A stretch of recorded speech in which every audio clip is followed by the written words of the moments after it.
Hello, welcome to our team. I am Kimberly, and this semester I had the joy of working with Austin, Lily, Jose, and Ahmad.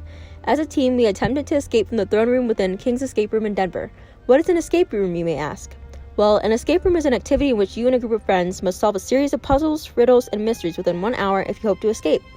Throughout this process, we applied various concepts of management and leadership. Now, we will kick it off with Lily.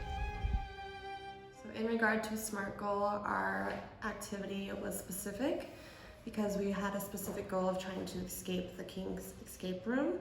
It was measurable because each puzzle allowed us to move on to the next puzzle in trying to get out in a specific amount of time. It was ambitious because there was only a 35% success rate.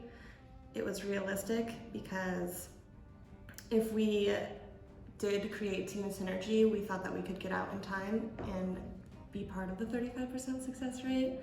And it was time-based because we had an hour to complete it, although she did end up giving us about 30 minutes extra and we still failed.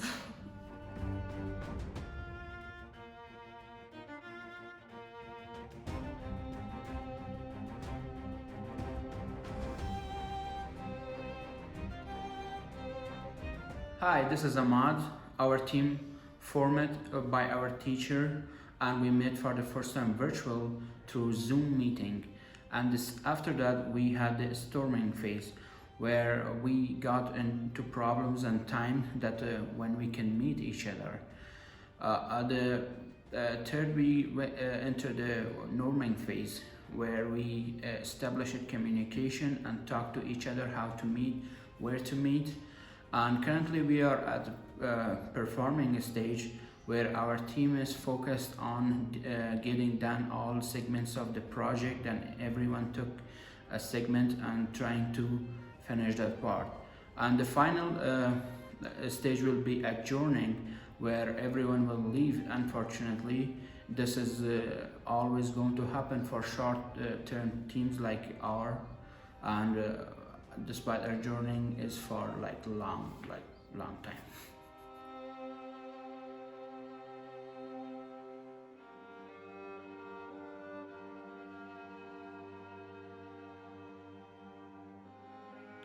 So next up is the Myers-Briggs, which measures your 4 different personality traits. First up is extroversion and introversion, which just measures where you get your energy from, whether it's with people or when you're alone.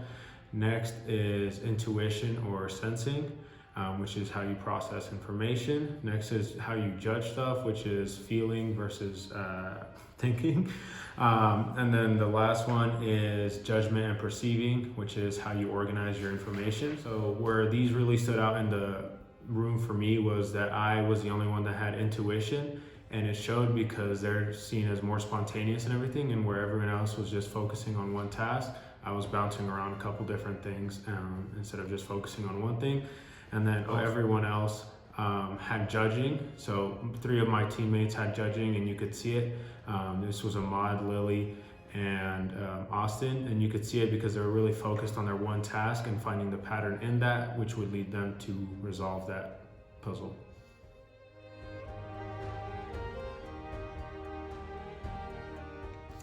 There are 4 basic types of teams that people can fall into. First one being a virtual team, which basically is a setting in which it is completely computer-based. In this concept, there are no meetings face-to-face. For the majority of the semester, our team fell into this category as we had to rely mostly on Zoom meetings and text messages and the like. Another type is self-managed. And this is a much larger group, 10 to 15 members, and they each take on supervisory roles. It becomes one cohesive group. The third type is cross-functional. In this type, members are from the same level but varying departments. And this is where our team came into play when we met up in person, such as right now, and when we met at the escape room. Here, they're from different departments, and we all have different majors, so that kind of falls into play there. And the final team is problem-solving team. Here, members are from the same department. However, they do not have authority to implement any ideas that they come up with. They need to have a supervisor accept it.